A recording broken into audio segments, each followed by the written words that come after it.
Bonjour chers téléspectateurs et bienvenue dans votre émission L'Agi de Dieu. Ici, nous partageons des histoires vraies, des témoignages bouleversants qui montrent que Jésus-Christ transforme les vies. Aujourd'hui, nous recevons une jeune sœur qui a connu l'erreur, la douleur et les conséquences de ses choix, mais qui a aussi expérimenté la puissance du pardon et de la repentance. Son histoire va vous toucher et vous enseigner. Installez-vous, ouvrez vos cœurs, et écoutons-la. Bonjour Tacha. Merci d'être avec nous, pour partager ton témoignage. Merci de me recevoir, Cicia. Raconte-nous ce qui s'est passé. Merci. Je m'appelle Tacha, j'ai arrêté mes études en terminale.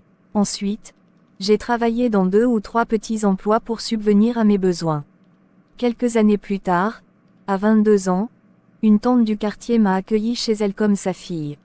Elle vivait avec son mari et ses 2 filles. Au début, tout allait bien, mais j'ai commis une grave faute. Une faute grave, laquelle? 1 an après, j'ai commencé à avoir des rondeurs, à être très belle et tonton qui était comme un père pour moi, a commencé à me faire la cour. Il me disait que j'étais très belle et que je n'étais pas sa vraie fille. Donc je pouvais avoir une relation avec lui. Cicia, il me donnait beaucoup d'argent et de cadeaux. J'ai fini par accepter. Cette relation a duré pendant 10 mois. J'ai commis une grave faute. J'ai eu une relation avec son mari, et j'ai eu un enfant, un garçon. La première fois où j'ai manqué de respect à cette femme, c'est quand elle m'a demandé de balayer la cour. J'ai éclaté de rire et j'ai dit devant ses filles, « Moi balayer. Mais je ne suis pas ta servante, occupe-toi de tes enfants. » Elle a baissé la tête, les larmes aux yeux, mais elle n'a rien répondu. Un autre jour, elle m'a conseillé de ne pas traîner dehors le soir. J'ai haussé le ton, « Tanti, laisse-moi tranquille. Tu me fatigues, je ne suis plus une petite fille. » Ce jour-là, elle a fondu en larmes dans la cuisine. Je l'entendais pleurer, mais je faisais semblant de rien.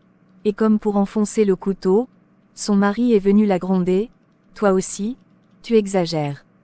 Elle est jeune, laisse-la vivre. » J'ai vu ma tantie s'asseoir, secouer la tête, avec des larmes qui coulaient sur ses joues. Elle ne pouvait même pas répondre. Elle pleurait souvent la nuit, croyant que personne ne l'entendait, mais moi je l'entendais. Ses pleurs me poursuivent encore aujourd'hui. Quand je suis tombée enceinte, j'ai quitté sa maison, je pensais avoir gagné, et j'ai eu un fils. Mais en grandissant, mon fils est devenu la douleur de ma vie finalement. Mais quand il a eu 15 ans, il est devenu voleur, bagarreur, violent. J'étais désespérée. Jour, un voisin est venu frapper à ma porte. Il criait, « Madame, viens voir ton fils. Il a volé le portable de mon enfant. Rendez-moi ça ou bien j'appelle la police. » J'étais honteux, je ne savais plus où mettre la tête. Une autre fois, c'était le directeur de l'école qui m'a convoqué. Il m'a dit, « Madame, votre fils s'est encore battu dans la cour. Il a blessé un autre élève. Nous ne pouvons plus tolérer ça. » Je suis sortie de là les larmes aux yeux. Je me demandais, « Seigneur, pourquoi mon fils est comme ça ?» Et le Seigneur a répondu à tes pleurs.